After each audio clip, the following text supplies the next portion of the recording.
15 October সংসদ ভবনের দক্ষিণ প্লাজায় সই হবে জুলাই সনদ। নেতৃত্ব দেবেন প্রধান উপদেষ্টা।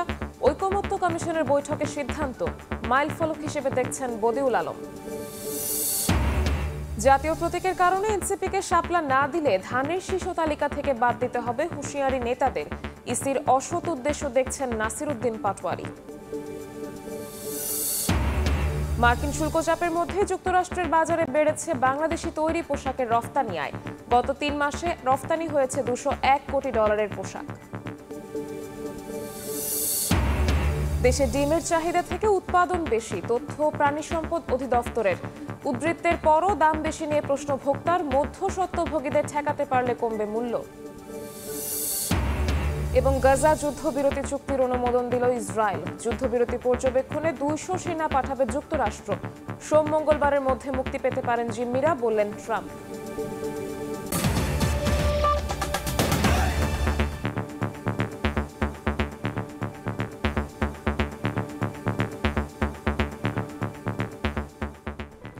ভোরের সময়ের সঙ্গে আছি আমি শবনব নিবিড়। 15 অক্টোবর সই হবে বহুল প্রতীক্ষিত জুলাই সনদ। প্রতিটি রাজনৈতিক দলের 2 জন প্রতিনিধি স্বাক্ষর করবেন সনদে। জাতীয় সংসদের দক্ষিণ প্লাজায় অনুষ্ঠান স্থলে থাকবেন প্রধান উপদেষ্টা ডক্টর মোহাম্মদ ইউনূস।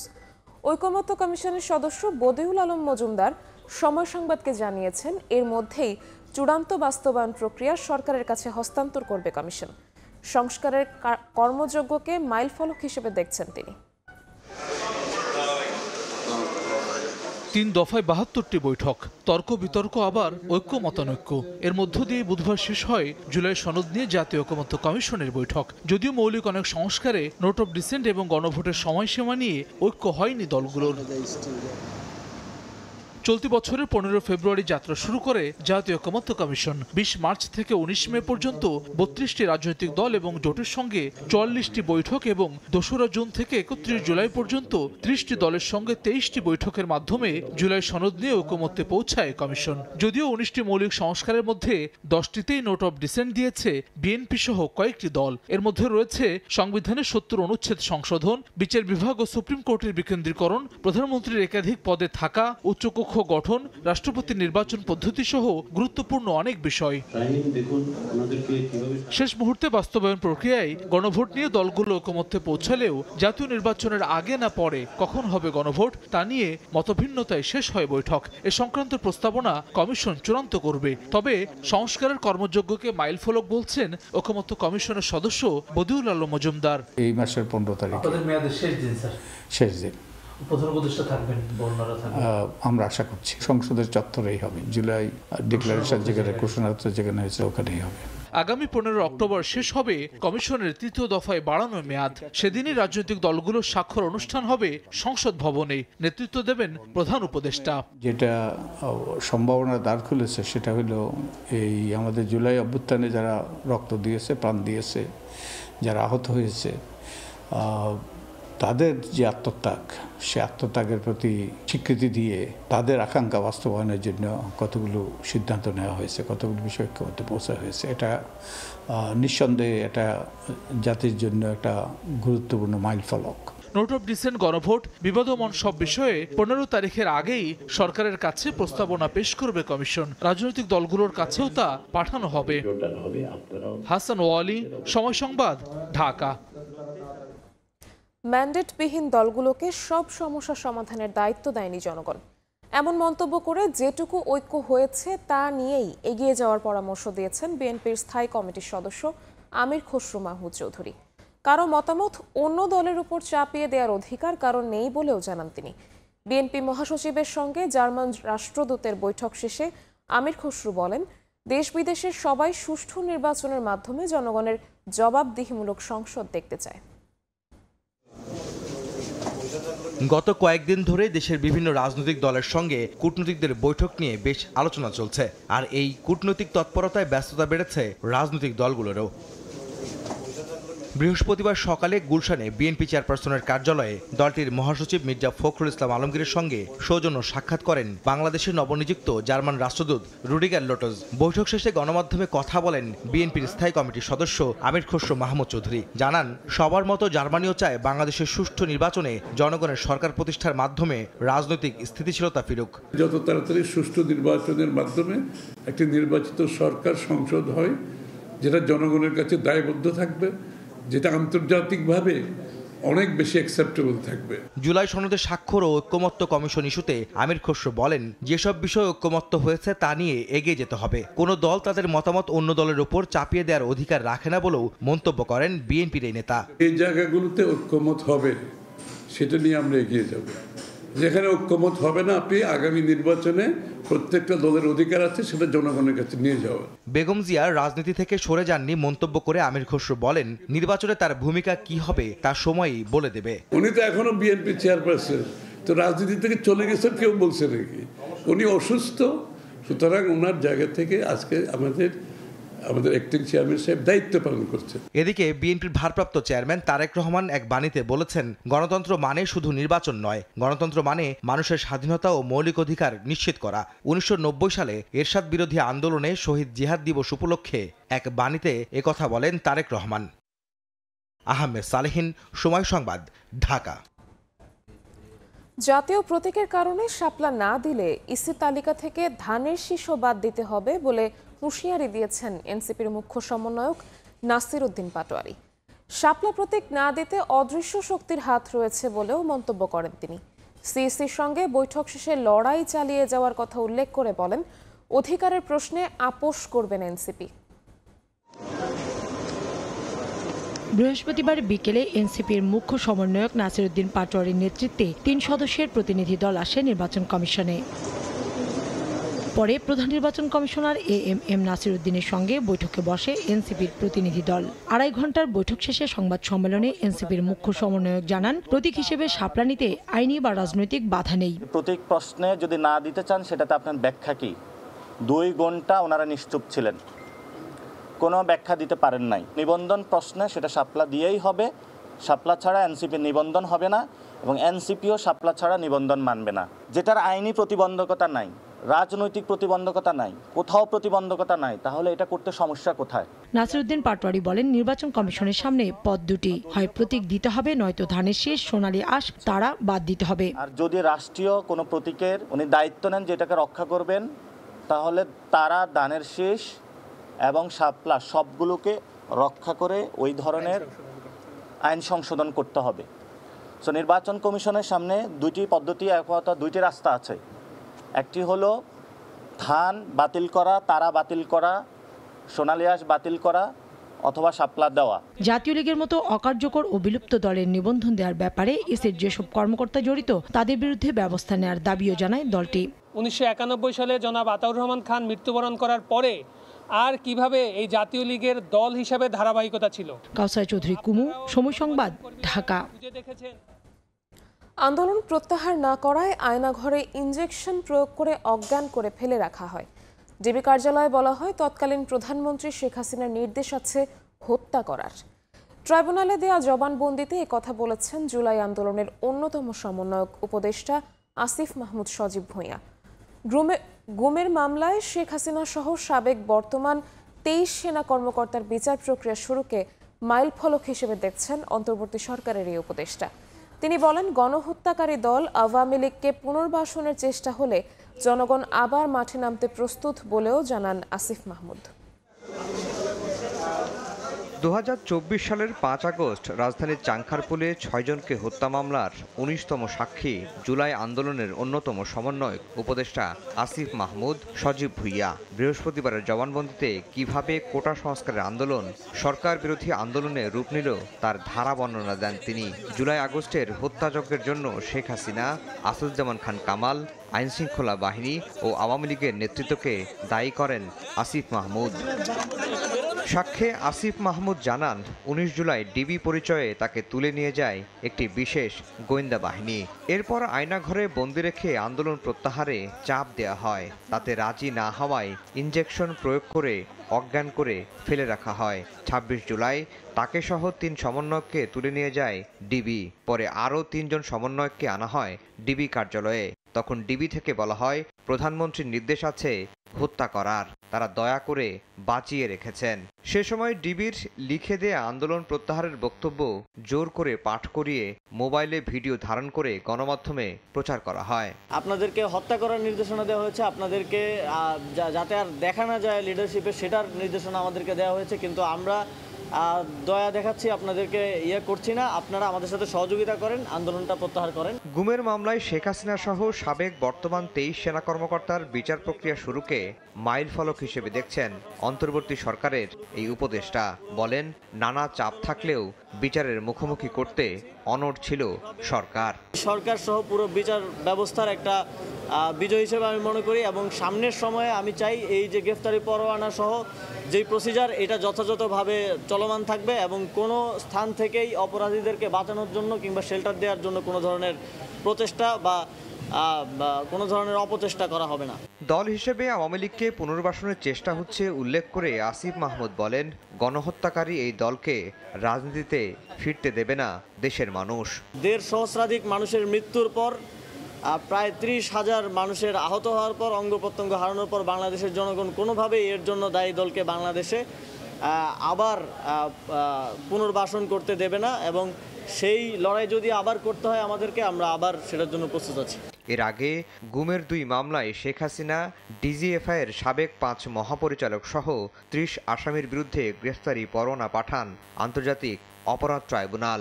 পরোয়ানা পাঠানো হয়েছে আইজিপি সহ সংশ্লিষ্ট 12 দপ্তরে। যথাযথ কর্তৃপক্ষের কাছে সেই গ্রেফতারি পরোয়ানা ট্রাইব্যুনালের পক্ষ থেকে পৌঁছানো হয়েছে। আফজাল হোসেন, সময় সংবাদ, ঢাকা। 5 ইসলামী ব্যাংককে একটি ব্যাংকে রূপান্তরে অনুমোদন দিয়েছে অন্তর্বর্তী সরকারের উপদেষ্টা পরিষদ। বৈঠকের পর প্রেস সচিব জানান এমন সিদ্ধান্তে চাকরি হারাবে না কেউ, খোয়া যাবে না আমানত। এদিন অনুমোদন দেয়া হয় বহুল আলোচিত ব্যক্তিগত উপাত্ত সুরক্ষা এবং সাইবার সুরক্ষা অধ্যাদেশ। বৃহস্পতিবার সকালে প্রধান উপদেষ্টার কার্যালয়ে বসে উপদেষ্টা পরিষদের বৈঠক। প্রধান উপদেষ্টা ডক্টর মোহাম্মদ ইউনূসের সভাপতিত্বে বৈঠকে অংশ নেন উপদেষ্টারা। এ সময় স্থানীয় সরকার সংস্কার কমিশনের সভাপতি তোফায়েল আহমেদের মৃত্যুতে শোক জানিয়ে নীরবতা পালন করা হয়। শারদীয় দুর্গোৎসব উৎসবমুখরভাবে সম্পন্ন হওয়ায় দেশবাসীকে ধন্যবাদ জানান ডক্টর মোহাম্মদ ইউনূস। বৈঠকে আসে বেশ কিছু গুরুত্বপূর্ণ সিদ্ধান্তও। পরে ফরেন সার্ভিস একাডেমিতে উপদেষ্টা পরিষদের বৈঠকের বিস্তারিত তুলে ধরেন প্রধান উপদেষ্টার প্রেস সচিব শফিকুল আলম ও বিশেষ সহকারী ফয়েজ আহমেদ তৈয়ব। ফয়েজ আহমেদ জানান ব্যক্তিগত উপাত্ত সুরক্ষা অধ্যাদেশ 2025-এর চূড়ান্ত অনুমোদন দিয়েছে উপদেষ্টা পরিষদ। আগের ডিজিটাল নিরাপত্তা আইনে দণ্ডিতদের খালাস দেয়ার উদ্যোগ নিয়েছে সরকার। সব মামলা বাতিল করে দেয়া হবে দায়মুক্তি। সরাসরি ডিএসএ এফেক্টেড 1300-র বেশি আসামিকে খালাস করা হয়েছে। প্রায় 4500 মামলা খারিজ হয়েছে। ডিএসএ রিলেটেড প্রায় 1400-এর কাছাকাছি ধারা খারিজ হয়ে গেছে। যারা সাজা ভোগ করে ফেলেছেন বা করছেন তাদের ক্ষেত্রে কি হবে, আমরা এই সংশোধনীতে তাদেরকেও দায় মুক্তি দিয়েছি।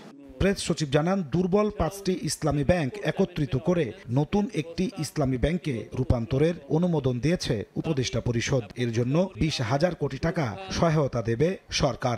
5টি ব্যাংক একীভূত করে নতুন একটি ব্যাংক, ইসলামী ব্যাংক, শরিয়া ভিত্তিক ব্যাংক গঠনের প্রস্তাব আছে, চূড়ান্তভাবে অনুমোদন হয়েছে। নতুন নামে এই ব্যাংকগুলোর একটা নাম হবে, সেটা অলরেডি 2টা নাম প্রস্তাব করা হয়েছে। আমানত সুরক্ষা অধ্যাদেশ 2025 ছাড়াও আরও কয়েকটি আইনের অনুমোদন দেয়া হয় বৃহস্পতিবারের বৈঠকে।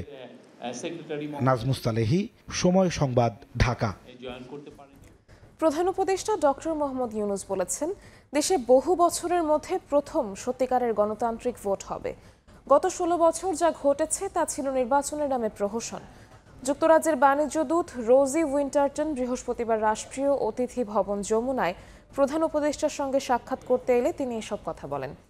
এ সময় বাণিজ্য, বিনিয়োগ এবং দ্বিপাক্ষিক সহযোগিতার বিষয়ে বিস্তৃত আলোচনা হয়। বিমানবন্দরের ব্যবস্থাপনা, জ্বালানি এবং জাতিসংঘের সাধারণ পরিষদে প্রধান উপদেষ্টার সাম্প্রতিক অংশগ্রহণ সহ গুরুত্বপূর্ণ বিষয়েও হয় মতবিনিময়। আলোচনা হয় বাংলাদেশের গণতান্ত্রিক উত্তরণ নিয়েও। গাজায় যুদ্ধবিরতির চুক্তির অনুমোদন দিল ইসরায়েলি সরকার।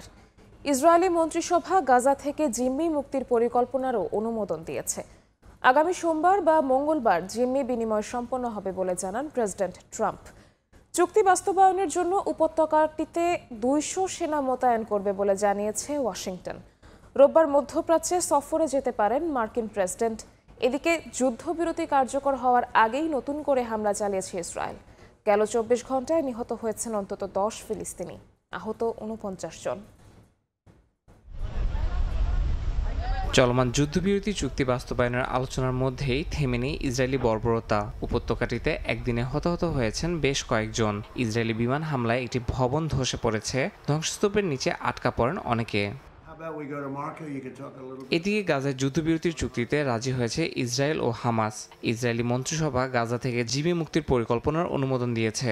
আগামী সোম বা মঙ্গলবার জিম্মি বিনিময় সম্পন্ন হবে বলে জানান প্রেসিডেন্ট ট্রাম্প। চুক্তি বাস্তবায়নের জন্য উপত্যকাটিতে 200 সেনা মোতায়েন করবে বলে জানিয়েছে ওয়াশিংটন।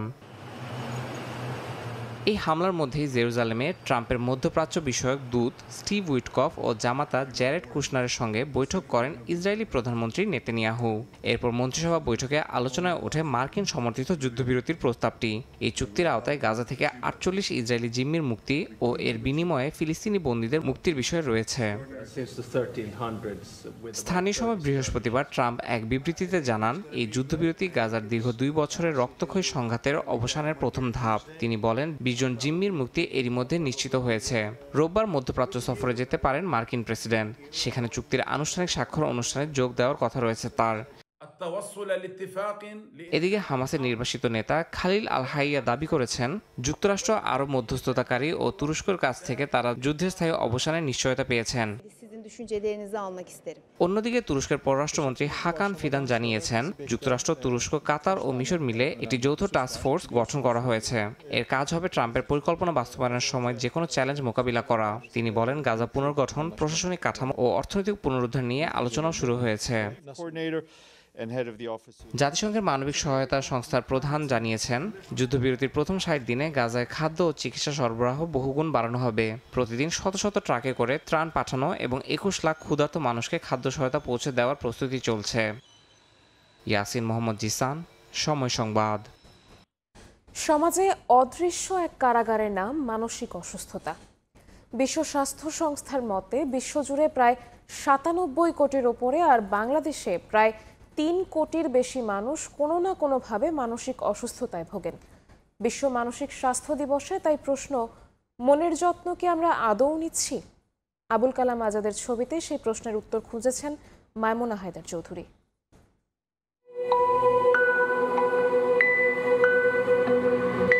ডিপ্রেশন সেটা আবার কি? ও তো অসামাজিক। ধুর, যত সব ন্যাকামি। চারপাশের চোখ, ঠোঁট, শব্দ সব যেন ছুঁড়ে মারছে হাজারটা প্রশ্ন, হাজারটা অবজ্ঞা। মন খারাপেরও বেদনা আছে, আছে অদৃশ্য এক আর্তনাদ। এই উপলব্ধি এখনো বহু দূরের। বরঞ্চ দেহের রোগে অস্থির হওয়া মানুষগুলোই ভালো চোখে দেখেন না মনের রোগকে। আমার অবস্থা, আমি এখন কি চাচ্ছি না চাচ্ছি এটা নিয়ে কেউ আসলে বলতে পারে না বা বলতে চায় না। সবাই মূলত এটা করতে হবে, সেটা করতে হবে। মেইনলি পার্সোনাল প্রবলেম যেগুলো, সেগুলো আসলে সলিউশন সহজে পাওয়া যায় না। সেটা আসলে কি আমাদেরকে পরবর্তীতে যে একটা কাজের গতির ক্ষেত্রে বিরাট একটা অন্তরায় হয়ে দাঁড়ায়। দেখা যায় যে আমি আমার একটা প্রবলেম আমার ফ্রেন্ডকে বললাম, যে ওরা বললো যে ধুর, এটা তো আমাদের সাথেও হয়, এটা কি, এটা তো বিগ ডিল না, এটা আমরাও ডিল করি। মনের খবর নেওয়াটাও ততটাই জরুরি যতটা জরুরি শরীরের খবর নেওয়া। বিশ্ব স্বাস্থ্য সংস্থার তথ্য বলছে, বিশ্বে প্রতি 8 জনে 1 জন মানুষ মানসিক সমস্যায় ভোগেন। আর বাংলাদেশে এই অবস্থা আরও বেশি ভয়াবহ। বাংলাদেশে 18 বছরের বেশি বয়সী প্রতি 5 জনে 1 জন মানসিক সমস্যায় ভুগছেন। উদ্বেগের বিষয়, তাদের মধ্যে 92% পান না সঠিক চিকিৎসার সুযোগ। আমাদের যে উপজেলা এবং ডিস্ট্রিক্ট লেভেলের যে হসপিটালগুলো আছে, ওখানে সাইকিয়াট্রির যে স্পেশালাইজড সার্ভিস সিস্টেম, ওটা এখনও অতটা ডেভেলপ না বা অ্যাভেলেবল না। যে কোনো মেন্টাল হেলথ ক্রাইসিসে এই সার্ভিসগুলো যেন তাদের কাছে অ্যাক্সেসিবল করা যায় এবং বিষয়গুলোকে যেন প্রায়োরিটাইজ করা হয়। সময়ের সাথে সাথেই কিন্তু প্রবলেমগুলো এটার সাথে রিলেটেড। শুধুমাত্র যে অ্যাডিক্ট হয়ে যাওয়ার পরে আমি তাকে সাইকিয়াট্রিস্টের কাছে নিয়ে যাব, তারপর তাকে শেখাবো, বিষয়টা ওরকম না। আমি যদি এটার সায়েন্টিফিক কিছু এক্সপ্লেনেশন দিই, তখন তার ব্রেন কিন্তু এটা ধীরে ধীরে রিসিভ করবে, সেও ভাববে বিষয়গুলো নিয়ে। উদ্বেগ, হতাশা, অতিরিক্ত চাপ এসবই মানসিক অসুস্থতার মূল প্রভাবক, যেগুলো সারাতে প্রয়োজন একটু মনোযোগ আর সচেতনতা।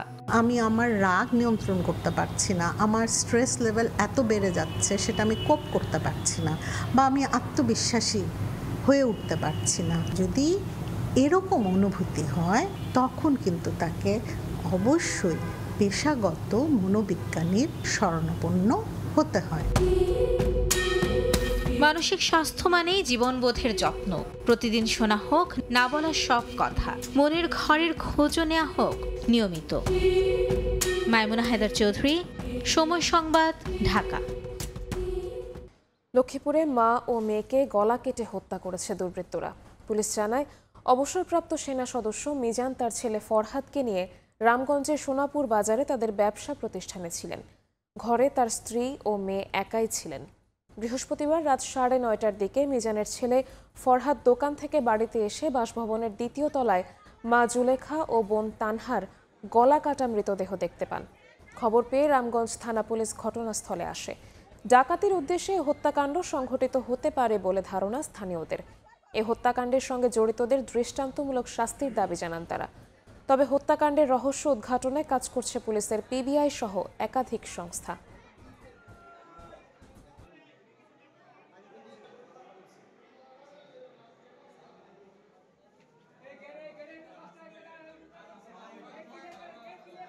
অত্যন্ত অমায়িক একটা পরিবার। এই পরিবারের সাথে এই আচরণ বা এই ধরনের ঘটনা, এটা এলাকাবাসীর কাছে আসলে এটা একেবারেই একটা দুঃখজনক, যেটা আসলে এলাকাবাসী মেনে নিতে পারছে না। এলাকাবাসীর একটি দাবি, সেটা হলো দোষীদের সঠিক তদন্তের মাধ্যমে দোষীকে আইনের আওতায় আনা। কিশোরগঞ্জে যাত্রীবাহী বাস নিয়ন্ত্রণ হারিয়ে পুকুরে পড়ে 19 জন যাত্রী আহত হয়েছেন। পুলিশ জানায়, বৃহস্পতিবার সন্ধ্যার দিকে এমকে সুপার পরিবহনের একটি যাত্রীবাহী বাস ময়মনসিংহ থেকে কিশোরগঞ্জ যাচ্ছিল। বাসটি কিশোরগঞ্জ সদর উপজেলার ডাউকিয়া এলাকায় পৌঁছালে নিয়ন্ত্রণ হারিয়ে বিদ্যুতের খুঁটিতে ধাক্কা খেয়ে পুকুরে পড়ে যায়।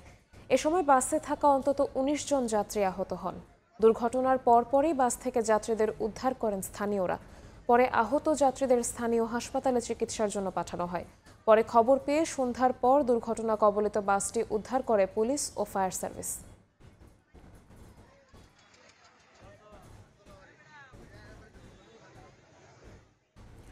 চুয়াডাঙ্গায় ইজি বাইকের ধাক্কায় এক শিশুর মৃত্যু হয়েছে। নারায়ণগঞ্জে যাত্রীবাহী বাস খাদে পড়ে নারী ও শিশুসহ 10 জন আহত হয়েছেন। বৃহস্পতিবার দুপুরে চুয়াডাঙ্গার আলমডাঙ্গা উপজেলায় রোয়াকুলি এলাকায় 5 বছর বয়সী শিশু রাহেন রাস্তা পার হচ্ছিল। এ সময় দ্রুত গতির একটি ইজি বাইক তাকে ধাক্কা দিলে মাথায় আঘাত পায় সে। পরে স্থানীয়রা তাকে উদ্ধার করে স্থানীয় হাসপাতালে নিলে চিকিৎসক মৃত ঘোষণা করেন। একই দিন বিকেলে নারায়ণগঞ্জের সোনারগাঁয়ের মোগরাপাড়া দোয়েল পরিবহনের একটি বাস ঢাকায় যাচ্ছিল। ঢাকা চট্টগ্রাম মহাসড়কের জাঙ্গাল এলাকায় এসে নিয়ন্ত্রণ হারালে রাস্তার পাশে খাদে পড়ে যায়। আহত হন নারী ও শিশুসহ 10 জন।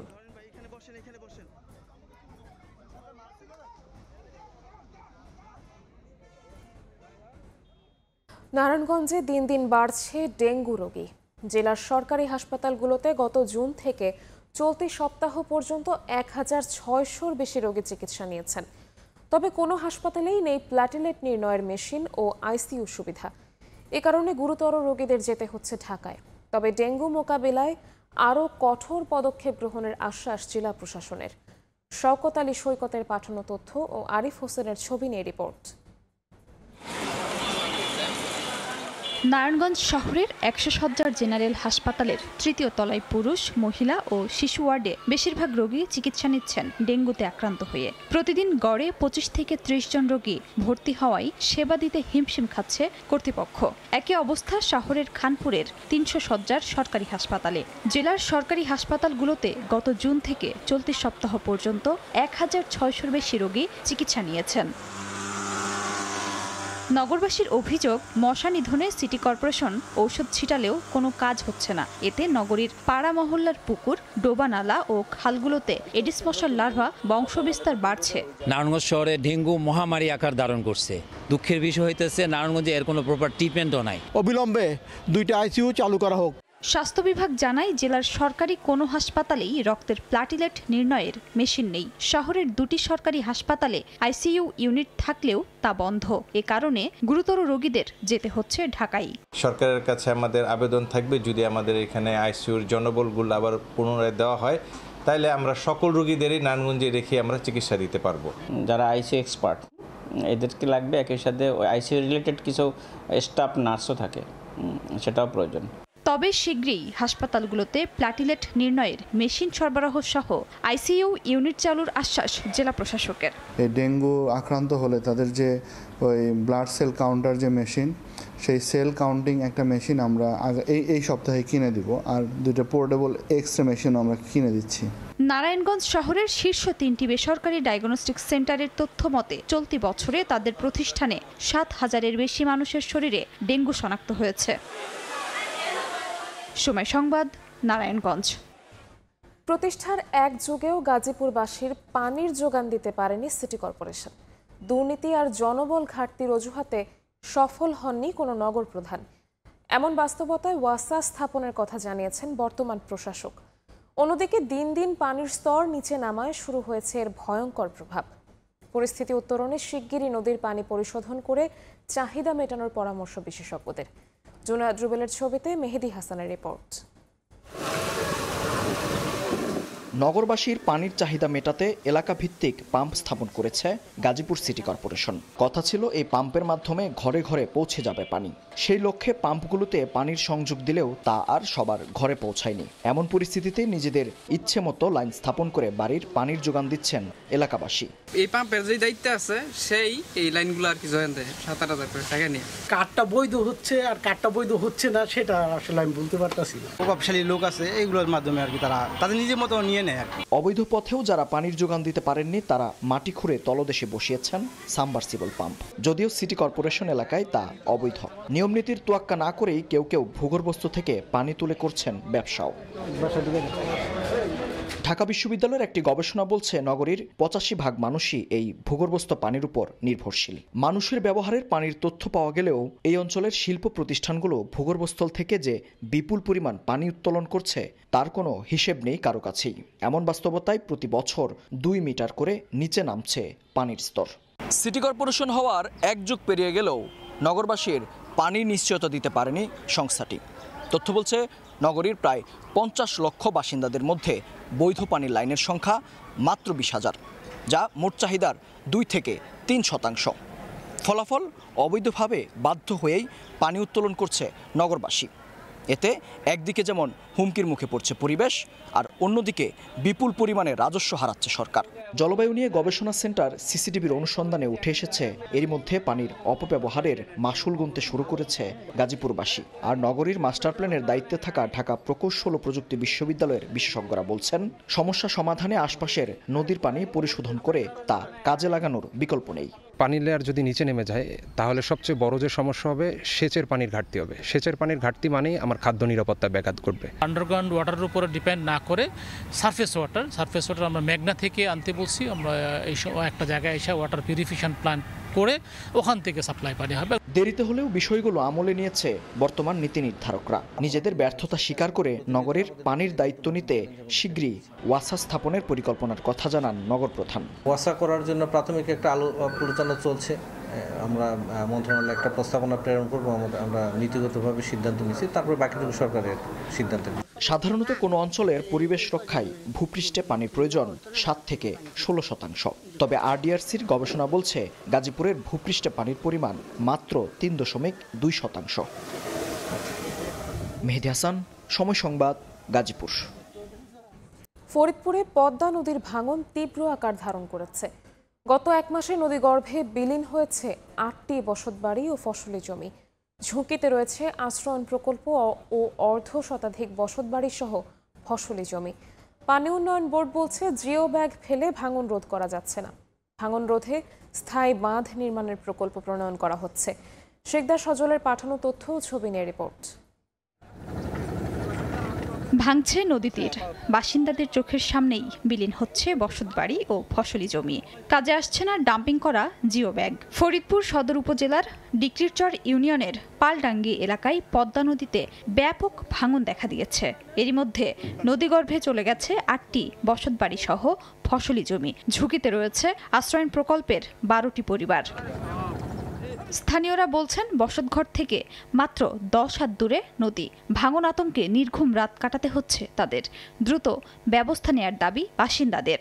ঘরবাড়ি আসলে সবার সাফরা সুফরে সব নিয়ে গেছে গাঙ্গে। 1 মাস আগে আমার 2টা ঘর ভাঙে নিয়ে গেছে। একজনের ঘরে রয়েছি, আশ্রয় ধরে রয়েছি। 20 হাত ভাঙলি এই আশ্রয় পুরো ভাঙে নিয়ে যাবে। রাত্রে ঘুমাইতে পারি না চিন্তায়। হুমকির মুখে আছে প্রায় 1-1.5 হাজার 2 হাজার পরিবার। সরকার বান্ধে আমরা থাকতে পারবো, আর সরকার না বান্ধে আমরা থাকতে পারবো না। পানি কমলে স্থায়ী প্রতিরক্ষা কাজ শুরু করার আশ্বাস স্থানীয় পানি উন্নয়ন বোর্ডের। এখন যে অবস্থা, এই অবস্থায় যদি আমরা কাজ বাস্তবায়ন করি এটা আসলে ওইভাবে টেকসই হবে না। তা আমরা পানি কমলে এখানে আবার পুনরায় জরিপ করে এখানে আমরা স্থায়ী প্রতিরক্ষা কাজ বা প্রিকশনারি কাজের একটা পরিকল্পনা আমরা আমাদের সংশ্লিষ্ট মন্ত্রণালয় এবং আমাদের অধিদপ্তরকে পাঠাবো। পদ্মা নদীবেষ্টিত ডিক্রিরচর ইউনিয়নে ঝুঁকির মুখে রয়েছে প্রায় 1000 পরিবার। স্থায়ীভাবে ভাঙন রোধে দ্রুত কার্যকরী পদক্ষেপের দাবি নদী পাড়ের বাসিন্দাদের। সময় সংবাদ, ফরিদপুর। কোথাও নেই দরজা জানালা, আবার কোথাও খসে পড়েছে ভবনের পলেস্তারা। ব্রিটিশ আমলে নির্মাণ করা এমন ভবনেই জীবনের ঝুঁকি নিয়ে চলছে মাদারীপুরের ডাকঘরগুলোর কার্যক্রম। কর্মচারীদের অভিযোগ, রোদ, বৃষ্টি আর ঝড়ের মধ্যেই বছরের পর বছর সেবা দিলেও মিলছে না সমাধান। যদিও দায়িত্বে থাকা কর্মকর্তা বলছেন নতুন ভবন নির্মাণের জন্য একাধিকবার চিঠি লেখা হলেও টনক নড়ছে না কর্তৃপক্ষের। সঞ্জয় কর্মকার অভিজিতের রিপোর্ট, ছবি তুলেছেন শাহাদত আকন।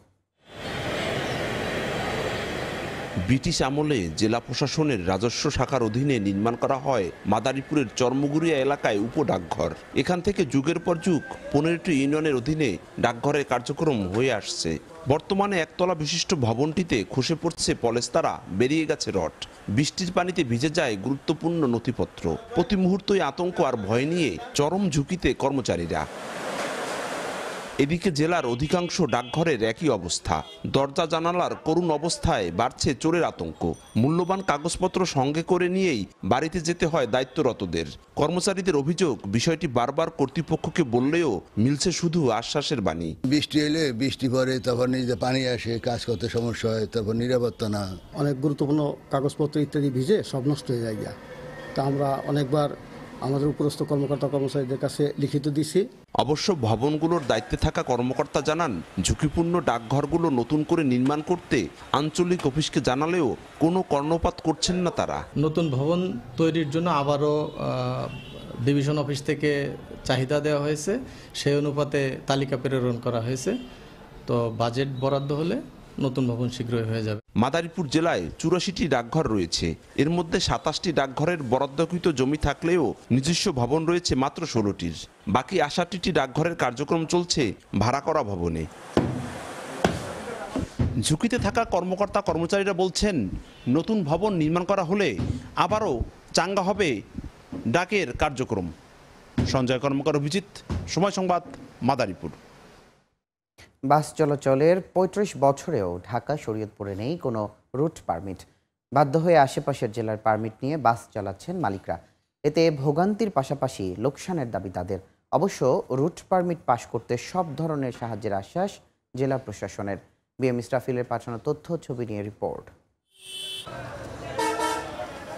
1991 সালে শরীয়তপুর জেলায় প্রথম বাস চলাচল শুরু হয়। 2001 সালে মাঝিরঘাট থেকে মাওয়া ফেরি পারাপারের মধ্য দিয়ে শরীয়তপুর ঢাকা সরাসরি পরিবহন সার্ভিস চালু হয়। তারও 21 বছর পর 2022 সালে পদ্মা সেতুর উপর দিয়ে শুরু হয় শরীয়তপুর ঢাকা সরাসরি বাস সার্ভিস। পদ্মা সেতু থেকে জেলার প্রায় 35 কিলোমিটার দীর্ঘ সড়কে পরিবহনগুলো চলাচলের জন্য নেই কোনো রুট পারমিট। ফলে অতিরিক্ত টাকা খরচ করে ঢাকা, ভাঙ্গা, মাদারীপুর, বরিশাল, পটুয়াখালী, খুলনার রুট পারমিট নিয়ে ঢাকা শরীয়তপুর ও ঢাকা নড়িয়া রুটে বেআইনিভাবে চলাচল করছে। বারবার ঢাকার BRTA-তে আবেদন করেও মিলছে না সমাধান। আমরা মনে হচ্ছে যে আমরা বাংলাদেশ থেকে একটা বিচ্ছিন্ন জেলা, যে এটার সাথে কারো কোনো যোগাযোগ নেই। রাস্তাঘাটের অবস্থা এতটাই খারাপ। প্রত্যন্ত অঞ্চলে গাড়ি যেতে আছে এই ঢাকা থেকে, কিন্তু তাদের রোড পারমিট দেওয়া আছে, আমাদের কিন্তু শরীয়তপুরে কোনো রোড পারমিট নেই। এই কারণে আমরা মালিকরা অনেক ক্ষতিগ্রস্ত হইতেছি, আমাদের অনেক টাকা পয়সা খরচ হইতেছে। রোড পারমিটটা না থাকায় আমাদের পুলিশে অনেক সময় ধরে মামলা দেয়। শরীয়তপুরের মানুষ, সাধারণ মানুষ এই বঞ্চনার শিকার থেকে মুক্তি পাবো। শীঘ্রই রুট পারমিট দেওয়ার আহ্বান পরিবহন মালিক সমিতির। আর এই বিষয়ে সুপারিশের আশ্বাস জেলা প্রশাসনের। আমরা সরকারের কাছে দৃষ্টি আকর্ষণ করছি, দ্রুত শরীয়তপুরের রাস্তাঘাট উন্নয়ন করে আমাদের এই রোড পারমিট জানিয়ে আমরা শরীয়তপুর টু ঢাকা সরাসরি পাইতে পারি। কতজনকে আমরা সুপারিশ করতে পারি এবং বর্তমানে কতজন সুপারিশপ্রাপ্ত হয়ে আছে, ওদেরকে কিভাবে আওতায় আনা যায় আমরা এই ব্যাপারটা নিয়ে দেখব। পদ্মা সেতু চালুর পর ঢাকা শরীয়তপুর ও ঢাকা নড়িয়া রুটে ৩ শতাধিক পরিবহন চলাচল করছে। সময় সংবাদ, শরীয়তপুর। রংপুরে ক্ষতিকর রাসায়নিক মিশিয়ে গুড় তৈরির অভিযোগে একটি কারখানাকে ২ লাখ টাকা জরিমানা করা হয়েছে। বৃহস্পতিবার বিকেলে নগরীর দর্শনা এলাকায় যৌথ অভিযান চালায় জেলা প্রশাসন ও নিরাপদ খাদ্য কর্তৃপক্ষ। সে সময় রাসায়নিকের সঙ্গে রং, পচা মিষ্টি ও চিনি মিশিয়ে গুড় তৈরির প্রমাণ মেলায় কারখানার মালিককে জরিমানা করেন উপজেলা নির্বাহী কর্মকর্তা সাইফুল ইসলাম। এরই সঙ্গে ধ্বংস করা হয় ক্ষতিকর রাসায়নিক মেশানো 18,000 কেজি গুড়।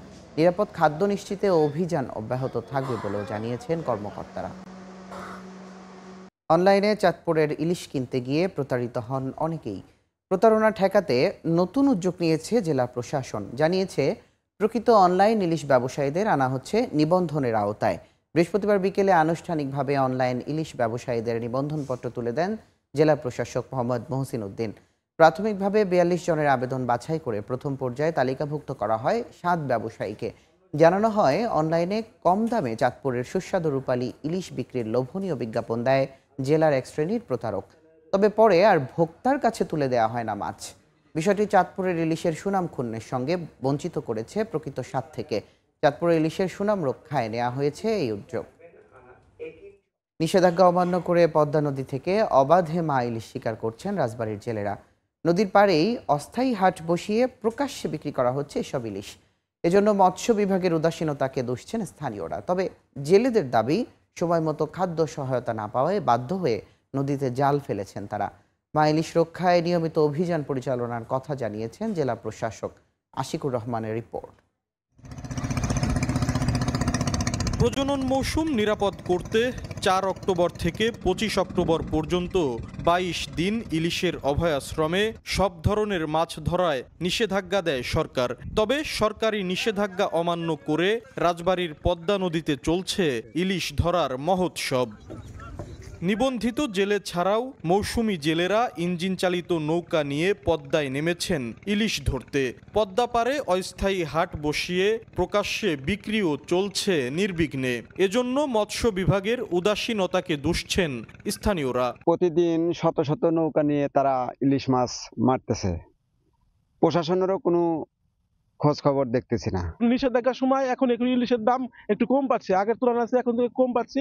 জেলেদের দাবি, নিষেধাজ্ঞা কালে সরকারি সহায়তা না পেয়ে পেটের দায়ে বাধ্য হয়ে মাছ শিকারে নেমেছেন তারা। ঘরে 50 মণ ধান আছে, সেই জালিয়া কাঠে চাল খাইতেছে। আমি অরিজিনাল জালিয়া, আমি 10 চাল পাইতেছি না। আমরা বাধ্য ধরা লাগবে, না আমার খবর তো কেউ নিতেছে না।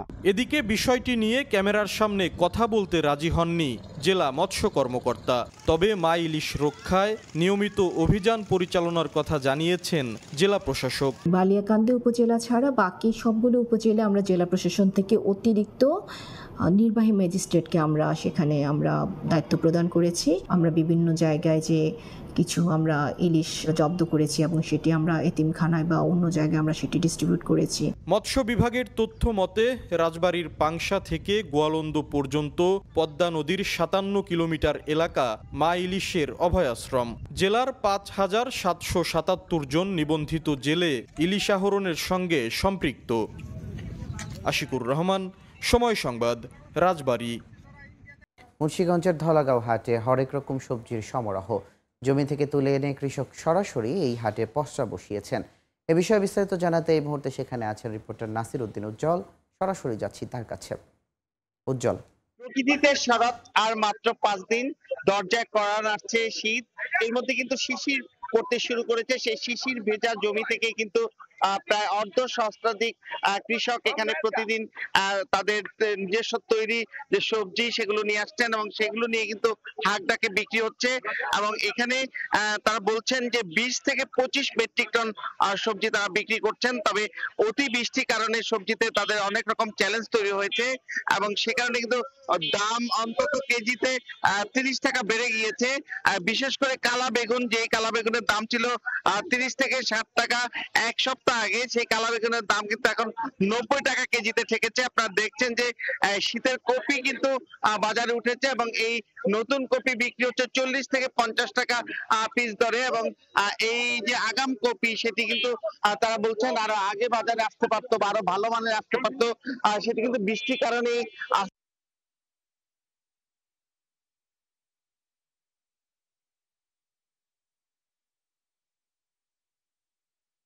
এখানকার আড়তদার এবং কৃষক দাবি করছেন তারা রাসায়নিক সার বিভিন্ন বীজমুক্ত সবজি এখান থেকে বিক্রি করা নারায়ণগঞ্জ এবং আশেপাশের বিভিন্ন অঞ্চল থেকে দাবি করছেন তারা রাসায়নিক সারবিহীন যে বিষমুক্ত সবজি এখান থেকে বিক্রি করেন। সেখানে কিন্তু নারায়ণগঞ্জ এবং আশেপাশের বিভিন্ন অঞ্চল থেকে এখানে এই সতেজ সবজি কেনার জন্য আসেন এবং মুন্সিগঞ্জে কিন্তু এই যে খরিফ 2 মৌসুম রয়েছে, এই খরিফ 2 মৌসুমে কিন্তু এখানে 1293 হেক্টর জমিতে সবজি চাষ হয়েছে, যেটি কিন্তু এই 15 অক্টোবরে খরিফ 2 শেষ হচ্ছে। এরপরে কিন্তু রবি মৌসুম শুরু হবে এবং এই জমি কিন্তু শুকাতে শুরু করেছে।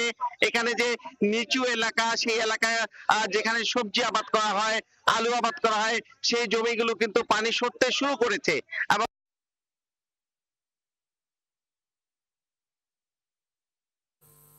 পানির দরে মাত্র 12 টাকা কেজি দরে আলু বিক্রি হচ্ছে। আর অন্যান্য যেসব সবজি রয়েছে সেগুলো কিন্তু দাম একটু চড়া। এখানে কিন্তু লাউ বিক্রি হচ্ছে 30 থেকে 60 টাকা পিস দরে, লাউয়ের ডগা 40 থেকে 50, পুঁই শাক বিক্রি হচ্ছে 20 থেকে 22 টাকা কেজি দরে এবং এই যে নানা রকম সতেজ সবজি, সেই সবজিগুলো তারা বলছেন যে উঁচু জমি যেগুলো আছে এখানকার রামপাল, পঞ্চসার, মহাখালী এইসব অঞ্চলগুলোতে প্রচুর সবজি আবাদ হয়েছে, সেটা কিন্তু ওই অতি বৃষ্টির কারণে সমস্যা হয়েছে এবং এই যে সবজি আবাদ ঘিরে যে এখানকার যে একটি অর্থনীতি, সেই অর্থনীতি তারা বলছেন যে বিদেশে রপ্তানির ক্ষেত্রে একটু চ্যালেঞ্জ তৈরি হয়েছে, বিদেশে রপ্তানি করতে পারছে না সবজি, সেই সমস্যাগুলো রয়েছে। একই সঙ্গে কিন্তু বিদেশে রপ্তানির ক্ষেত্রে একটু চ্যালেঞ্জ তৈরি হয়েছে, বিদেশে রপ্তানি করতে পারছে না সবজি, সেই সমস্যাগুলো রয়েছে। একই জমিতে বীজ ফেলা হয়েছে এবং অন্তত দেশের 25টি জেলা থেকে এখানকার বীজ নিয়ে যাচ্ছে এবং এই অঞ্চলে যে সুস্বাদু সবজি, সেই সবজি ঘিরে কিন্তু এখানকার কৃষকরা যে এই সময়টা বেশি এখানকার বীজ নিয়ে যাচ্ছে এবং এই অঞ্চলে যে সুস্বাদু সবজি, সেই সবজি ঘিরে কিন্তু এখানকার কৃষকরা যে এই সময়টা বেশি ব্যস্ত থাকেন, কারণ বর্ষা পানি নেমে যাওয়ার পরে এখন কিন্তু তারা কমর রোদে নেমেছে। তো এই ছিল মুন্সিগঞ্জ থেকে সবজি বাজারের সবশেষ। সরাসরি যুক্ত ছিলাম মুন্সিগঞ্জের ধলাগাঁও হাটে। দেখছেন ভোরের সময়, সঙ্গেই থাকুন। শান্তিতে নোবেল পুরস্কার নিয়ে এবার আলোচনার কেন্দ্রবিন্দুতে রয়েছেন মার্কিন প্রেসিডেন্ট ডোনাল্ড ট্রাম্প। নিজেকে শান্তি স্থাপনের প্রতীক হিসেবে তুলে ধরলেও তার কর্মকাণ্ড ও বিতর্কিত বক্তব্যের কারণে প্রশ্ন উঠেছে তার যোগ্যতা নিয়ে। তবে পুরস্কার না পেলে ট্রাম্প কঠোর প্রতিক্রিয়া দেখাতে পারেন বলে উদ্বেগ তৈরি হয়েছে নরওয়েতে। সব জল্পনা কল্পনার অবসান ঘটিয়ে শুক্রবার জানা যাবে কার হাতে উঠছে এবছরের শান্তিতে নোবেল পুরস্কার। শান্তিতে অবদানের স্বীকৃতি হিসেবে প্রতি বছর দেয়া হয় নোবেল পুরস্কার। এবারও চলছে সেই প্রস্তুতি। স্থানীয় সময় শুক্রবার জানা যাবে কার হাতে উঠছে চলতি বছরের নোবেল শান্তি পুরস্কার। এবারের পুরস্কার নিয়ে সবচেয়ে বেশি আলোচনায় রয়েছেন মার্কিন প্রেসিডেন্ট ডোনাল্ড ট্রাম্প। প্রকাশ্যেই তিনি দাবি করেছেন বিশ্বব্যাপী একাধিক সংঘাত বন্ধের কারণে তিনি এই সম্মানের প্রাপ্য। তার মনোনয়ন এসেছে পাকিস্তান, ইসরায়েল, আলজেরিয়া সহ কয়েকটি দেশ থেকে। ট্রাম্প নিজেকে শান্তি স্থাপনের প্রতীক হিসেবে তুলে ধরলেও তার কর্মকাণ্ড ও বক্তব্য অনেক সময় বিতর্ক তৈরি করেছে। তাই এবারও তার নোবেল পাওয়ার আকাঙ্ক্ষা নিয়ে মিশ্র প্রতিক্রিয়া দেখা দিয়েছে বিশ্বজুড়ে। তবে ট্রাম্পের নোবেল পাওয়ার সম্ভাবনা নিয়ে নরওয়ে জুড়ে তৈরি হয়েছে উদ্বেগ। দেশটির রাজনৈতিক মহলে আশঙ্কা পুরস্কার না পেলে কঠোর প্রতিক্রিয়া দেখাতে পারেন প্রেসিডেন্ট ট্রাম্প। যদিও নোবেল কমিটি সম্পূর্ণ স্বাধীন প্রতিষ্ঠান, তবুও ট্রাম্পের অপ্রত্যাশিত আচরণের আশঙ্কা উড়িয়ে দেওয়া যাচ্ছে না। নোবেল কমিটি জানিয়েছে চলতি সপ্তাহের শুরুতেই নির্ধারিত হয়েছে বিজয়ীর নাম, যা ইসরায়েল হামাস যুদ্ধ বন্ধের আগেই ঠিক করা হয়। ফলে সেই প্রেক্ষাপট এবছর বিবেচনায় আসেনি। বিশ্লেষকদের মতে এই কারণেই ট্রাম্পের হাতে নোবেল ওঠার সম্ভাবনা খুবই কম। ইয়াসিন মোহাম্মদ জিসান, সময় সংবাদ। যুক্তরাষ্ট্রে চলমান সরকারি শাটডাউনকে কাজে লাগিয়ে ব্যয় কমানোর পরিকল্পনা করেছে ট্রাম্প প্রশাসন। ডেমোক্র্যাট কর্মসূচি হিসেবে পরিচিত বিভিন্ন খাতে স্থায়ী কাটছাটের ইঙ্গিত দিয়েছেন প্রেসিডেন্ট ডোনাল্ড ট্রাম্প। এদিকে শাটডাউন বন্ধের জন্য রিপাবলিকানদের আনা বিলটি সিনেটে পর্যাপ্ত ভোট না পাওয়ায় অনিশ্চয়তা বাড়ছে। চলমান অচলাবস্থায় লাখো সরকারি কর্মচারী বেতনহীন অবস্থায় দিন কাটাচ্ছেন। থমকে আছে সরকারি সেবা। অক্টোবরের শুরু থেকেই নতুন ব্যয় বিধান পাশ না হওয়ায় যুক্তরাষ্ট্রে চলছে সরকারি শাটডাউন। প্রায় 1/3 ফেডারেল কর্মচারী এখন বেতন ছাড়া ছুটিতে। এতে জনসেবা ব্যাহত হচ্ছে। চলমান সংকটের মধ্যেই প্রেসিডেন্ট ট্রাম্প জানিয়েছেন এই শাটডাউন ব্যবহার করে তিনি স্থায়ী ব্যয় কমাবেন ও নিজের রাজনৈতিক অগ্রাধিকার পুনর্গঠন করবেন। এছাড়া ডেমোক্র্যাট কর্মসূচি হিসেবে পরিচিত বিভিন্ন খাতে স্থায়ী কাটছাটের ইঙ্গিতও দিয়েছেন তিনি। এদিকে সিনেটে রিপাবলিকানদের আনা সরকারি শাটডাউন বন্ধের বিলও পাশের জন্য প্রয়োজনীয় সমর্থন পায়নি। ডেমোক্রেটরা বলছেন ট্রাম্প ইচ্ছাকৃতভাবে বাজেটের রাজনৈতিক সুবিধা নিতে এই অচলাবস্থা দীর্ঘায়িত করছেন। রয়টার্সের এক জরিপে দেখা গেছে বেশিরভাগ মার্কিনই শাটডাউনের জন্য প্রেসিডেন্ট ও দুই দলকেই দায়ী করছেন। জরিপে 67% রিপাবলিকান, 63% ডেমোক্রেট এবং সমান হারে 63% ট্রাম্পকে দায়ী করেছেন। বিশ্লেষকদের মতে এই সংকট ট্রাম্পের জন্য একদিকে ঝুঁকি, অন্যদিকে সুযোগ। একদিকে তার প্রশাসনের উপর সমালোচনা বাড়ছে, অন্যদিকে সরকারি ব্যয় কমানো ও নিজের সমর্থন ঘেঁষা নীতি এগিয়ে নেওয়ার পথও খুলছে। ইয়াসিন মোহাম্মদ জিসান, সময় সংবাদ। মার্কিন নৌবাহিনীর 250 বছর পূর্তি উপলক্ষে ডেলাওয়ার নদীর তীরে আয়োজন করা হয়েছে বর্ণাঢ্য নৌ প্যারেড এবং স্মরণানুষ্ঠান। ফিলাডেলফিয়া অঙ্গরাজ্যে আকাশে উড়েছে যুদ্ধ বিমান, নদীপথে শোভাযাত্রা করেছে যুদ্ধজাহাজ। পুরো সপ্তাহ জুড়ে চলবে জাহাজ পরিদর্শন, নৌবাহিনী, নানা পরিবেশনা ও বিশেষ স্মরণানুষ্ঠান। 1975 সালে কন্টিনেন্টাল কংগ্রেসের সিদ্ধান্তে জন্ম নেয় মার্কিন নৌবাহিনী। দেশের প্রাথমিক উপনিবেশগুলো রক্ষার সেই অভিযাত্রা এখন 2 শতাব্দী পেরিয়ে ইতিহাসে জায়গা করে নিয়েছে। বুধবার ডেলাওয়ার নদীর তীরে সেই গৌরবময় যাত্রার 250 বছর পূর্তি উদযাপন করে যুক্তরাষ্ট্র। ফিলাডেলফিয়ার নদীপথে নৌবাহিনীর যুদ্ধজাহাজ ইউএসএস কুপারস্টোন, ইউএসএস ল্যাসন, ইউএসএস বিলিংস ও ইউএসএস আর্লিংটন শোভাযাত্রার অংশ হিসেবে শহরের পাশ দিয়ে যাত্রা করে। জাহাজের ডেকে সারিবদ্ধ নাবিকরা শ্রদ্ধা জানান, আর আকাশে উড়ে যায় যুদ্ধবিমান। নদীপথের নিরাপত্তায় ছিল কোস্টগার্ড ও টাগবোটের কড়াকড়ি। এ আয়োজনে যুক্তরাষ্ট্র স্মরণ করেন নৌবাহিনীর অতীত ও বর্তমানের হাজারো সৈনিককে, যারা দেশের প্রতিরক্ষা ও সামুদ্রিক নিরাপত্তায় অবদান রেখেছেন। পুরো সপ্তাহ জুড়ে ফিলাডেলফিয়ায় চলবে উন্মুক্ত জাহাজ পরিদর্শন, নৌবাহিনীর নানা পরিবেশনা ও বিশেষ স্মরণানুষ্ঠান। নৌবাহিনীর অতীতের গৌরব ও ভবিষ্যতের প্রতিশ্রুতির এই মেলবন্ধন উদযাপন করছে মার্কিন জনগণ। ইয়াসিন মোহাম্মদ জিসান, সময় সংবাদ। তাইওয়ানকে ঘিরে নতুন সামরিক কার্যক্রম শুরু করেছে চীন। সম্প্রতি দ্বীপটির প্রতিরক্ষা মন্ত্রণালয় সতর্ক করে জানায় আকস্মিক আক্রমণ চালাতে পারে বেইজিং। এছাড়া তাইপে ঘিরে কোস্টগার্ড টহল, আন্ডারসি কেবল কেটে দেওয়া, এমনকি বেলুন উড়িয়ে দ্বীপটিকে বেইজিং চাপের মধ্যে রাখছে বলেও জানায় তারা। পাশাপাশি তাইওয়ানকে দুর্বল করতে চীন ব্যবহার করেছে হাইব্রিড যুদ্ধ, ভুয়া খবর ছড়ানো, সাইবার আক্রমণ, ডিপফেক ভিডিও আর কৃত্রিম বুদ্ধিমত্তা দিয়ে বিভেদ তৈরি করছে সমাজে। এতে জনগণের আস্থা ও প্রতিরক্ষা খাতে সমর্থন ভাঙতে চায় চীন। একটিমাত্র নিউক্লিয়ার ব্যাটারির এক চার্জেই মুঠোফোন চলবে 80 বছর। এমনই নিউক্লিয়ার ব্যাটারি তৈরিতে কাজ করছে রাশিয়ার রাষ্ট্রীয় পরমাণু শক্তি সংস্থা রোসাটম। সংস্থাটির first deputy director general Kirill Komarov জানান, ভবিষ্যতের এই ব্যাটারি শুধু মহাকাশ বা সামরিক নয়, সাধারণ মানুষের জীবনেও এনে দেবে বিপ্লব। মস্কো থেকে ফিরে ওমর ইনানের রিপোর্ট। ফোনের ব্যাটারি শেষ হয়ে গেলে আজকাল জীবনই যেন থেমে যায়। প্রতিদিন চার্জ দিতে দিতে অনেকেই বিরক্ত, কিন্তু কল্পনা করুন একবার চার্জ দিলে মোবাইল চলবে টানা 80 বছর। শুনতে অবিশ্বাস্য মনে হলেও এমনই ভবিষ্যতের কথা বলছে রাশিয়ার রাষ্ট্রীয় পরমাণু শক্তি সংস্থা রোসাটম। সংস্থাটির first deputy director general Kirill Komarov জানান, নিউক্লিয়ার ব্যাটারি তৈরি হলে পারমাণবিক শক্তি ব্যবহারের পুরো ধারণায় পাল্টে দেবে। আমরা আত্মবিশ্বাসী, এই উদ্ভাবন বৃথা যাবে না। একসময় এগুলোর বাস্তব প্রয়োগ আমরা দেখব। মানবজাতি এমন এক নিউক্লিয়ার ব্যাটারির স্বপ্ন দেখে যা ৮০ বছর ধরে মোবাইল ফোন চালাতে পারবে, একবারও চার্জ না দিয়েই। হয়তো কেউ এত বছর একই ফোন রাখতে চাইবে না, কিন্তু তাত্ত্বিকভাবে এটা সম্ভব। এই নিউক্লিয়ার ব্যাটারি মূলত রেডিও অ্যাক্টিভ আইসোটোপ থেকে উৎপন্ন তাপ বা বিকিরণকে বিদ্যুতে রূপান্তর করবে। এতে কোনো চার্জারের প্রয়োজন নেই বিদ্যুৎ বিভ্রাটের ভয়। শুধু মোবাইল নয়, মহাকাশ মিশন, আর্কটিক অঞ্চল বা দূরবর্তী সেন্সরেও ব্যবহার করা যাবে এই প্রযুক্তি।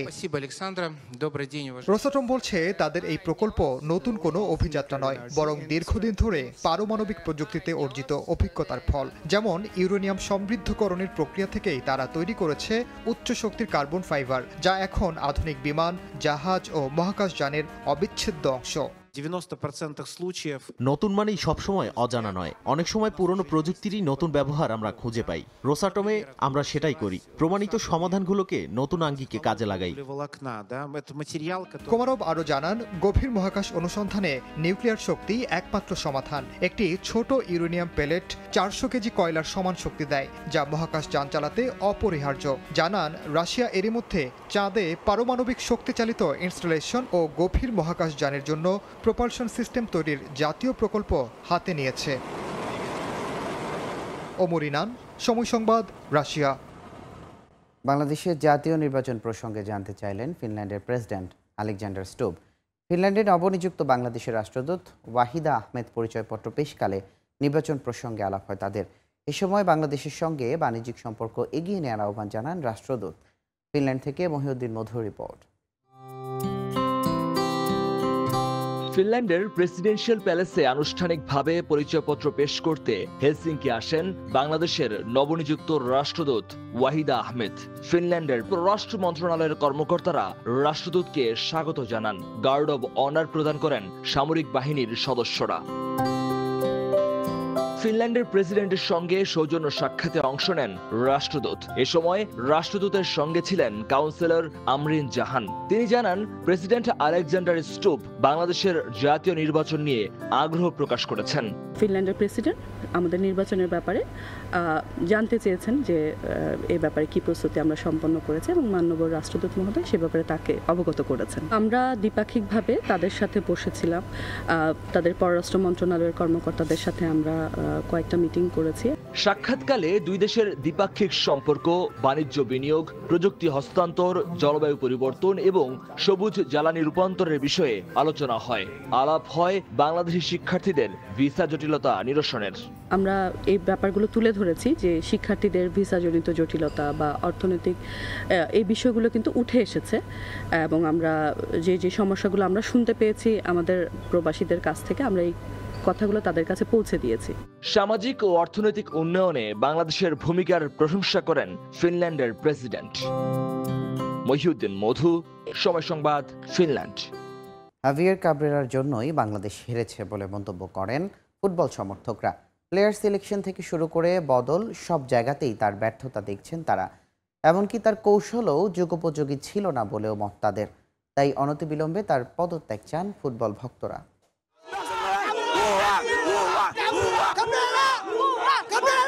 এমন একটা হারের পর হাভিয়ের ক্যাবরেরাকে নিয়ে দোধ্বনি দেবেন সমর্থকরা, এটাই স্বাভাবিক। তার কৌশল, প্লেয়ার সিলেকশন কিংবা বদলে সবই গেছে বাংলাদেশের বিপক্ষে, যার খেসারত গুনছে বাংলাদেশ এশিয়া কাপ থেকে ছিটকে গিয়ে। ম্যাচ শেষে হাসি নিয়ে মাঠ ছাড়ার বদলে ভক্তরা ফিরেছেন একরাশ হতাশা নিয়ে। কেন? সাদের মতো ফুটবলার পুরো 90 মিনিট গেম টাইম পান, তার জবাব নেই ভক্তদের। একইভাবে তাদের প্রশ্ন, জায়ান, সামিদ, জামালের মতো ফুটবলার থাকার পরও কেন মূল একাদশে সোহেল রানা, ফাহিমরা? খেলবে কেন?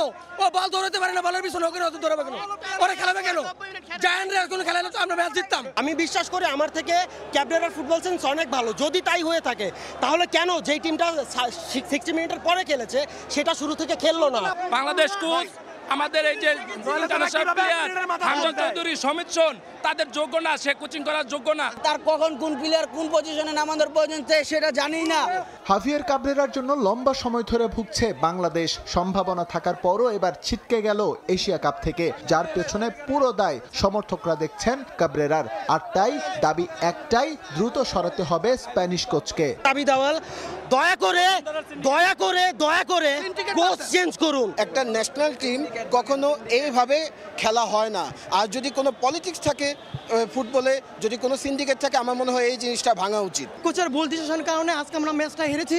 আশা করি বাংলাদেশ ফেডারেশন এর পরিকল্পনা করবে, কোচকে ছাঁটাই করে নতুন কোচ আনবে। ক্যাপ্টেনের কোনো ট্যাকটিক্সই নাই, ক্যাপ্টেনকে অতি তাড়াতাড়ি পরিবর্তন করা দরকার। পাশাপাশি দল নির্বাচনেও কাবরেরা অসাধু উপায় অবলম্বন করেছেন বলে দাবি ভক্তদের। দেশের ফুটবল ধ্বংসের পেছনে যে সিন্ডিকেট রয়েছে, কাবরেরা তার অংশ বলেও মনে করেন তারা। এই ম্যাচ কেন হারলো বাংলাদেশ সেটা বিশ্লেষণ করার জন্য কোনো ফুটবল বোদ্ধা হওয়ার প্রয়োজন নাই। ম্যাচের একদম শুরু থেকে হাভিয়ার কাবরেরার যে টিম সিলেকশন যে ভুল ছিল এবং সাবস্টিটিউট নির্বাচনেও তিনি যে দক্ষতার পরিচয় দিতে পারেননি, এটা কিন্তু একেবারে পরিষ্কার। সুতরাং বাংলাদেশের ফুটবল সামনের দিকে এগিয়ে নিতে হলে ঠিক এই মুহূর্তে কোচের পরিবর্তন ছাড়া বিকল্প অন্য কিছু মনে হচ্ছে না। জাতীয় স্টেডিয়াম থেকে SM ইকবাল, সময় সংবাদ, ঢাকা। নির্ধারিত সময় হবে বিপিএল, প্রস্তুতি নিচ্ছে গভর্নিং কাউন্সিল, এমনটাই জানিয়েছেন বিসিবির নতুন পরিচালক রাহাত শামস। গ্রাউন্ডস কমিটির এই ভাইস চেয়ারম্যান আরও জানান, উইকেটের মান উন্নয়নে মনোযোগী বোর্ডের যেটা বিপিএল নিয়ে যে আলোচনা, সেটা হলো বিপিএলটা হবে এবং বিপিএলটা করার জন্য গভর্নিং বডি সেটা গঠিত হয়েছে আমাদের প্রেসিডেন্টের নেতৃত্বে এবং ওনারা বাকি অংশ কাজ করে যথাসময়ে ওনাদের তরফ থেকে আমরা জানবো। এই মুহূর্তে আমার কাছে এই ব্যাপারে আর ফার্দার বলার মতো কিছু নাই। হোপফুলি আমার মনে হয় যে আমরা দেখি, এখন চেষ্টার সবচেয়ে ত্রুটি থাকবে না সেটা বলতে পারছি এখানে যারা কমিটিতে আছেন বা বোর্ডে আছেন তাদের তরফ থেকে। আর বিপিএলের এই যে গভর্নিং কমিটি হয়েছে, ওনারা ফার্দার ডিসাইড করে বাকি অংশটুকু ওনারা আগাবে। আমাদের যতটুকু সহায়তা লাগে আমরাও সবাই মিলে থাকবো। তো হোপফুলি ভালো হবে। বিপিএল এর সাথে লিগ, সেটার একটা যে কানেক্টিভিটি, ওই টুর্নামেন্ট যে সমস্ত জিনিস থাকবে আমাদের বড়, ওই টুর্নামেন্টগুলা রাখার পাশাপাশি কিন্তু আমাদের লিগ বা অন্যান্য টুর্নামেন্ট আমাদের প্ল্যানিংয়ে রাখতে হবে। রোহিত শর্মার কাছ থেকে ওয়ানডে ক্যাপ্টেন্সি কেড়ে নেওয়ার পর বিশ্বকাপেও তাকে রাখা নিয়ে ওঠে প্রশ্ন। বিরাট আর রোহিতকে বিশ্বকাপে রাখা নিয়ে এবার মুখ খুললেন নতুন অধিনায়ক শুভমান গিল। ওয়ানডে বিশ্বকাপের পরিকল্পনায় বেশ ভালোভাবেই আছেন এই দুই অভিজ্ঞ ক্রিকেটার বলে মন্তব্য করেন তিনি। ভারতের ক্রিকেটে শেষ হলো রোহিত শর্মার অধিনায়কত্বের যুগ। চ্যাম্পিয়ন্স ট্রফির পর আর 50 ওভারের ক্রিকেটে মাঠে নামেননি হিটম্যান। সেখানেই ওয়ানডেতে রোহিতের শেষ দেখে ফেলেছিলেন ভক্তরা। ধারণা করা হচ্ছিল ওয়ানডে বিশ্বকাপের আগে হয়তো পরিবর্তন করা হবে ক্যাপ্টেন্সি। তবে হঠাৎই রোহিতকে সরিয়ে 50 ওভারের ক্রিকেটে অধিনায়কের দায়িত্ব তুলে দেওয়া হলো শুভমান গিলকে, জানিয়ে রীতিমতো ক্ষোভে ফুঁসছেন রোহিত ভক্তরা। লম্বা সময় ধরে গুঞ্জন অস্ট্রেলিয়ার বিপক্ষে সিরিজ দিয়েই অবসরের ঘোষণা দেবেন রোহিত শর্মা ও বিরাট কোহলি। ক্যাপ্টেন্সি হারানোর পর সে গুঞ্জন মেলে ডালপালা। ফর্ম ও পারফরমেন্স বিবেচনায় এখনও দারুণ ছন্দে আছেন হিটম্যান। তাকে অধিনায়কত্ব থেকে সরিয়ে দেয়ায় ক্ষোভ উগরে দেন দেশটির সাবেক ক্রিকেটাররাও। আর অধিনায়কত্ব বদলের পর নির্বাচক অজিত আগাকারের মন্তব্যে ফুটে ওঠে রোহিতকে বিশ্বকাপে না রাখার আভাসও। এরপর প্রশ্ন ওঠে, ওয়ানডে বিশ্বকাপে থাকবেন তো রোহিত শর্মা? টেস্টের পর ওয়ানডের অধিনায়কত্ব পাওয়া শুভমান গিল এবার মুখ খুললেন রোহিত কোহলির ভবিষ্যৎ নিয়ে। 50 ওভারের বিশ্বকাপে এই দুই কিংবদন্তি থাকবেন কিনা তা নিয়ে এবার ইতিবাচক উত্তর মিলল গিলের কাছ থেকে। নির্বাচকের কথার উল্টো সুর এবার শুভমানের কণ্ঠে। ওয়ানডে বিশ্বকাপের পরিকল্পনায় আছেন দুই সিনিয়র ক্যাম্পেইনার। রোহিত কোহলিকে নিয়েই সাজানো হচ্ছে বিশ্বকাপ জয়ের ছক। শুধু তাই নয়, এই দুজনের দলে থাকা নির্ভর করবে পুরো টিমকে বলেও মন্তব্য করেন তিনি। রোহিত বিরাটের যে অভিজ্ঞতা এবং দক্ষতা রয়েছে তা খুব কম ক্রিকেটারই থাকে। খুব কম ক্রিকেটারই তাদের মতো এত ম্যাচ জেতাতে পেরেছে ভারতকে। এই দক্ষতা, মান এবং অভিজ্ঞতা বিশ্বের খুব বেশি খেলোয়াড়ের নেই। তাই বিশ্বকাপের পরিকল্পনায় তারা খুব ভালোভাবেই আছেন। রোহিত ভাইয়ের থেকে অনেক কিছু শিখতে পেরেছি। তার সবচেয়ে বড় গুণ হলো যে কোনো পরিস্থিতিতে মাথা ঠান্ডা রাখা। যেভাবে গোটা দলের মধ্যে একটা বন্ধুত্ব তৈরি করে, সেটা আমারও ইচ্ছা। এই গুণগুলো আমি তার থেকে নিতে চাই। এদিকে ওয়েস্ট ইন্ডিজ সিরিজের দ্বিতীয় টেস্টের মাঝপথে হঠাৎই অধিনায়কত্ব পান শুভমান গিল। টেস্টের পর ওয়ানডের দায়িত্ব পাওয়া গিল নিজেও জানতেন না ক্যাপ্টেন্সি পাওয়ার বিষয়টি। দায়িত্ব পেয়ে এবার সব ট্রফি জয়ের প্রত্যাশা তার। আমি ভবিষ্যতের দিকে তাকিয়ে আছি, তবে যতটা সম্ভব বর্তমানে বাঁচতে চাই। আগে আমি কি করেছি বা দল কি সাফল্য পেয়েছে সেসব মাথায় রাখতে চাই না। আগামী কয়েক মাসে সব ট্রফি জিততে চাই। টেস্ট ম্যাচের মাঝে ঘোষণা করা হলো আমি অধিনায়ক হয়েছি। এর আগে খুব বেশি কিছু জানতাম না। নিঃসন্দেহে এটা সম্মানের, একই সঙ্গে অনেক দায়িত্বের কাজ। নতুন ফরম্যাটে দলকে নেতৃত্ব দেওয়ার জন্য মুখে আমি গেল কয়েকটা মাস খুব ভালো কাটিয়েছি। ওয়ানডে বিশ্বকাপে রোহিত কোহলির অন্তর্ভুক্তিতে আরও একটা ওয়ার্ল্ড কাপ জিততে মুখিয়ে ভারত দল। তাজিন খন্দকার, সময় সংবাদ। এ পর্যায়ে শীর্ষ সংবাদগুলো জানিয়ে দিচ্ছি আরেকবার। 15 অক্টোবর সংসদ ভবনের দক্ষিণ প্লাজায় সই হবে জুলাই সনদ। নেতৃত্ব দেবেন প্রধান উপদেষ্টা। ঐকমত্য কমিশনের বৈঠকে সিদ্ধান্ত মাইল ফলক হিসেবে দেখছেন বদিউল আলম। জাতীয় প্রতীকের কারণে এনসিপিকে শাপলা না দিলে ধানের শীষও তালিকা থেকে বাদ দিতে হবে। হুঁশিয়ারি নেতাদের, ইসির অসৎ উদ্দেশ্য দেখছেন নাসিরউদ্দিন পাটোয়ারি। মার্কিন শুল্ক চাপের মধ্যেই যুক্তরাষ্ট্রের বাজারে বেড়েছে বাংলাদেশি তৈরি পোশাকের রফতানি আয়।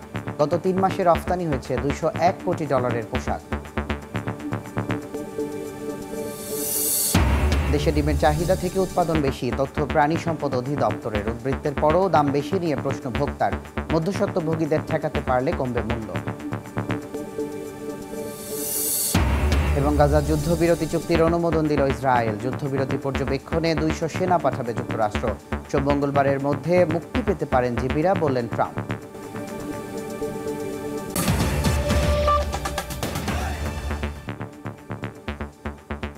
এ ছিল ভোরের সময়।